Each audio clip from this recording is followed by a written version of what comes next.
Hello students, now welcome to account street.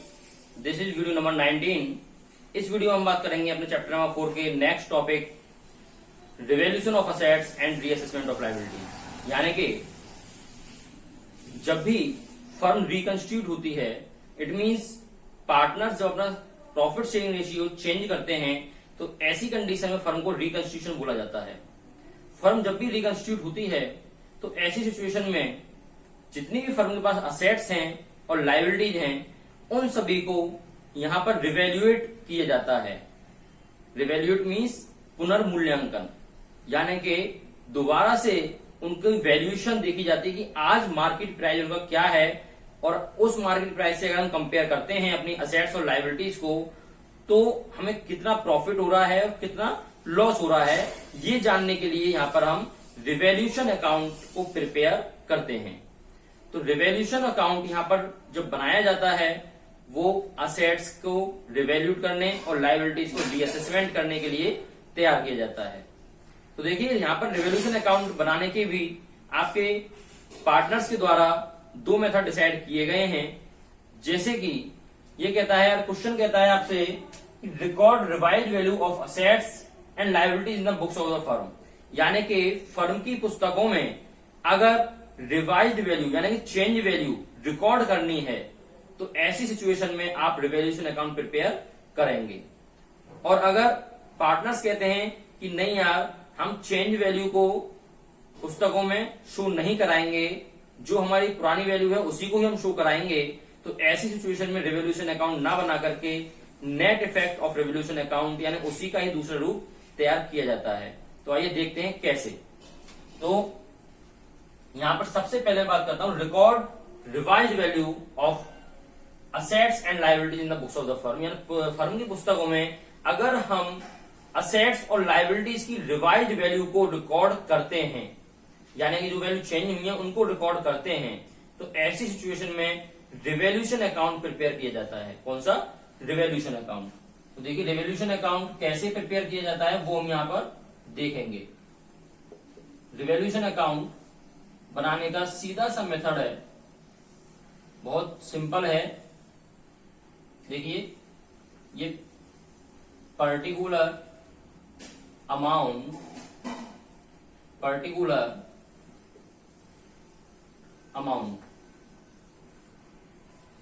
Okay, ये आपकी debit side है और ये आपकी क्रेडिट साइड है। रिवैल्यूएशन में केवल हम असेट्स और लायबिलिटीज की रिवैल्यूएट अमाउंट से ही कंपेयर करते हैं, यानी कि केवल असेट्स और लायबिलिटीज की जो एडजस्टमेंट्स आपको क्वेश्चन में गिवन होंगी, उन एडजस्टमेंट्स को ही यहां पर कंसीडर किया जाएगा केवल। ओके, इट मींस असेट्स और लायबिलिटीज अगर आपकी इंक्रीज हो रही हैं या डिक्रीज हो रही हैं, तो उसी के आधार पर रिवैल्यूएशन अकाउंट में उनको रिकॉर्ड किया जाएगा। लाइक बैलेंस शीट में आपकी मान लीजिए मशीनरी की जो वैल्यू है वो 1 लाख रुपीज की है, और नीचे एडजस्टमेंट में वो कह रहा है कि डेप्रिसिएशन उस पर लग रहा है 10% पर एनम का, 10% पर एनम का। इट मीन मशीनरी आपकी 10,000 रुपीज से डिक्रीज हो गई। तो इस प्रकार से जो भी असेट्स और लायबिलिटीज से होने वाले लॉसेस हैं, वो लॉसेस हम अपने डेबिट साइड में शो कराएंगे। और अगर असेट्स एंड लायबिलिटीज से हमें कोई प्रॉफिट हो रहा है, तो उस प्रॉफिट को हम अपने क्रेडिट साइड में शो कराएंगे। यानी कि हम कह सकते हैं कि अगर कोई भी असेट्स हमारी डिक्रीज होती है, तो यहां पर हम लिखेंगे टू डिक्रीज ऑफ असेट्स। यानी कोई भी असेट्स अगर डिक्रीज होती है तो वो डेबिट साइड में नोट की जाएगी, या कोई भी आपकी लायबिलिटीज इंक्रीज होती है, क्या होती है? इंक्रीज होती है, क्योंकि लायबिलिटी जब बढ़ेगी तो लॉस होगा हमको, सीधी सी बात है। तो इसलिए अगर कोई भी असेट्स घटती है तो डेबिट में आएगी, या कोई भी लायबिलिटीज बढ़ती है तो वो डेबिट में आएगी। ओके, अगर कोई असेट्स आपकी इंक्रीज हो जाती, बढ़ जाती है, तो हमको प्रॉफिट होगा, इसलिए उसको हम क्रेडिट साइड में लिखेंगे by increase of assets. Okay, और अगर कोई भी लायबिलिटीज घट जाती है तो भी हमें प्रॉफिट होगा, तो उसको भी हम क्रेडिट साइड में शो कराएंगे by decrease of liabilities. Okay, यहां पर क्वेश्चन में एक चीज हो सकती है कि फर्म को रिकंस्टिट्यूट करने में कुछ एक्सपेंसेस हुए, तो वो एक्सपेंसेस आप कैश अकाउंट या बैंक अकाउंट के थ्रू पे कर सकते हैं। क्योंकि एक्सपेंसेस हैं तो एज अ लॉस के रूप में ट्रीट किए जाते हैं, तो इसलिए उसको भी हम डेबिट साइड में ही शो करा देंगे। किस नाम से? टू कैश अकाउंट या बैंक अकाउंट के नाम से, क्योंकि एक्सपेंसेस या तो कैश दिए जाएंगे या बैंक के थ्रू दिए जाएंगे।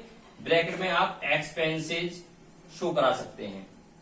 एक पॉइंट और हो सकता है कि किसी भी पार्टनर को हमने फर्म को रिकंस्टिट्यूट करने की रेस्पॉन्सिबिलिटी दी है, तो पार्टनर्स को हम उसके बदले में रेम्यूनरेशन भी दे सकते हैं। क्या दे सकते हैं?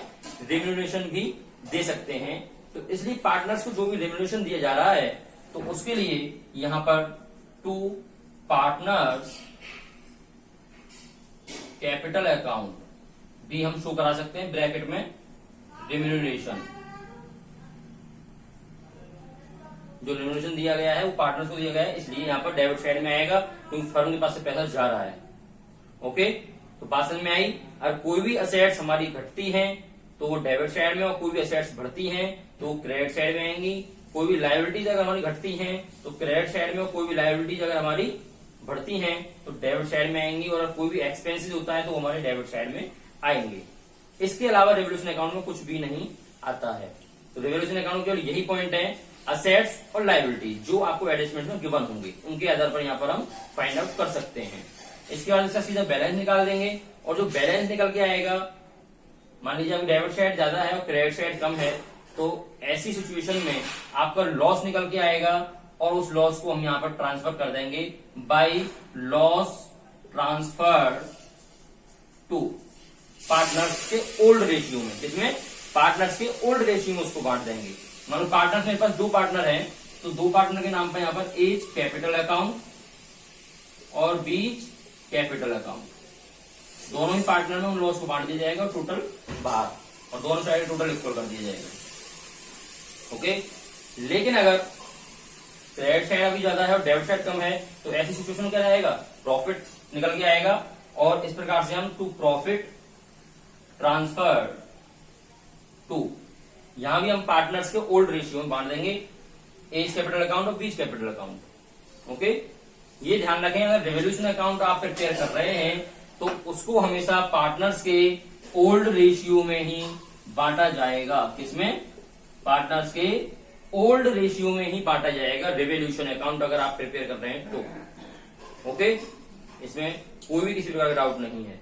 अगर मान लीजिए हम सेकंड सिचुएशन चलते हैं, not to record the revised value यानी change value of assets and liabilities in the books of the firm, यानी फर्म की पुस्तकों में कोई भी हमें चेंजिंग वैल्यू रिकॉर्ड नहीं करनी है, कोई भी रिवाइज वैल्यू रिकॉर्ड नहीं करनी है, तो ऐसी सिचुएशन में आपका रेवोल्यूशन अकाउंट नहीं बनेगा, बल्कि क्या बनेगा? ऐसी सिचुएशन में आपका net effect of revolution account बनेगा। क्या बनेगा? Net effect of revolution account. Net effect of revolution account same revolution account की तरह ही है, बस केवल इसमें फॉर्मेट के द्वारा आप नहीं बनाएंगे, विदाउट फॉर्मेट बनाया जाएगा। विदाउट फॉर्मेट कैसे बनाया जाएगा? जैसे जो क्रेडिट साइड के आइटम है वो ऐड, और जो डेबिट साइड के आइटम है वो लेस, सीधा सीधा किया जाएगा। जैसे ऐड, मान लीजिए इंक्रीज ऑफ असेट्स, अगर असेट्स आपकी बढ़ रही हैं तो वो ऐड किया जाएगा, ठीक है। अगर आपकी लायबिलिटीज घट रही हैं, डिक्रीज ऑफ लायबिलिटीज, तो वो ऐड किया जाएगा। और अगर मान लीजिए आपकी असेट्स घट रही हैं तो डिक्रीज ऑफ असेट्स, तो वो लेस किया जाएगा। और लेस वाली वैल्यू को हम ब्रैकेट में शो कराते हैं, ये आपको पता है। ऐसे ही अगर हम कोई एक्सपेंसेस दे रहे हैं, सो कैश अकाउंट या बैंक अकाउंट के थ्रू एक्सपेंसेस शो करा करके, ठीक है। यानी सारी चीजें वही हैं, सब कुछ वही है, नो चेंज, कोई चेंज नहीं करना है। केवल रिवोल्यूशन अकाउंट तो हम फॉर्मेट में तैयार करते हैं, लेकिन net effect of revolution account हम विदाउट फॉर्मेट ही तैयार कर देंगे। ओके, और यहां पर जो निकल के आएगा आपका, वो हमारा प्रॉफिट और लॉस होगा। अगर आपका पॉजिटिव में आंसर आ रहा है तो वो प्रॉफिट है, और अगर नेगेटिव में आंसर आ रहा है तो वो लॉस है। ऐसे हम जानकारी लगा सकते हैं। तो ये आपका प्रॉफिट ऑब्लिक लॉस, ठीक है, ये आपको फाइंड आउट हो गया। अब हम इसको किस में बांटेंगे वो हमें देखना है। यानी कि अभी तक हमने देखा रिवोल्यूशन अकाउंट के प्रॉफिट या लॉस को तो हमने ओल्ड रेशियो में बांटा, लेकिन जब हम रिवोल्यूशन अकाउंट नहीं बनाते, net effect of revolution account बनाते हैं, तो ऐसी सिचुएशन में इसको ओल्ड रेशियो में डिस्ट्रीब्यूट नहीं करेंगे, बल्कि किसमें करेंगे, एडजस्टेड रेशियो में डिस्ट्रीब्यूट करेंगे। यानी कि जो गेनिंग सैक्रिफाइसिंग शेयर निकल के आएगा आपका, उसमें उसको डिस्ट्रीब्यूट किया जाएगा। क्यों? क्योंकि यहां पर कोई भी चेंजिंग वैल्यू को हम रिकॉर्ड नहीं कर रहे हैं पुस्तकों में। जब रिकॉर्ड नहीं कर रहे हैं तो ऐसी सिचुएशन में आप एडजस्टेड रेशियो में इसको बांट देंगे। यानी कि जो ओल्ड माइनस न्यू शेयर करके आपका शेयर निकल के आते हैं पार्टनर्स के, वो हमारा एडजस्टेड रेशियो कहलाता है, जो मैंने पहली वीडियो में चैप्टर नंबर 14 में बताया था। तो उसमें हम इस प्रॉफिट एंड लॉस को पार्टनर्स में डिस्ट्रीब्यूट कर देंगे। और एक बात का और विशेष ध्यान रखें, बैलेंस शीट जब आप प्रिपेयर करेंगे, अगर आपने रिवोल्यूशन अकाउंट बनाया है तो बैलेंस शीट में सारी एडजस्टमेंट्स होंगी, और अगर आपने रिवोल्यूशन अकाउंट ना बना करके net effect of revolution account prepare किया है तो बैलेंस शीट के अंदर कोई भी एडजस्टमेंट्स नहीं होगी।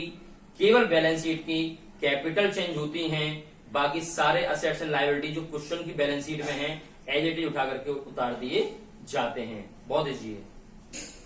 तो प्रैक्टिकल प्रॉब्लम्स की आप करके देखें कि क्या पोजीशन आती है। कोई डाउट्स आता है तो आप कमेंट बॉक्स के थ्रू मुझसे पूछ सकते हैं। मैंने आपको रिवोल्यूशन अकाउंट और net effect of revolution account दोनों बता दिए हैं। इसके एग्जाम्पल भी हम आपको बता देंगे। अपनी नेक्स्ट वीडियो में हम रिवोल्यूशन अकाउंट और net effect of revolution account के प्रैक्टिकल्स करेंगे। यहाँ पर मैं प्रैक्टिकल्स इसलिए नहीं कर रहा हूं क्योंकि यहाँ पर आप पहले इसी कंसेप्ट को क्लियर कर लें। कंसेप्ट क्लियर हो जाएगा तो आप पहले सेल्फ अपना रिवाइज करके देखें, बुक को उठाएं, इसके इलस्ट्रेशंस उठाएं रिवोल्यूशन अकाउंट के और net effect of revolution account के, और उनको आसानी से करके देखें कंसेप्ट के आधार पर क्या पोजीशन आती है। नेक्स्ट वीडियो में हम इसके प्रैक्टिकल्स आपको करके बताएंगे। ओके, वीडियो आपको अच्छी लगी हो तो लाइक करें, सब्सक्राइब करें और शेयर करना ना भूलें।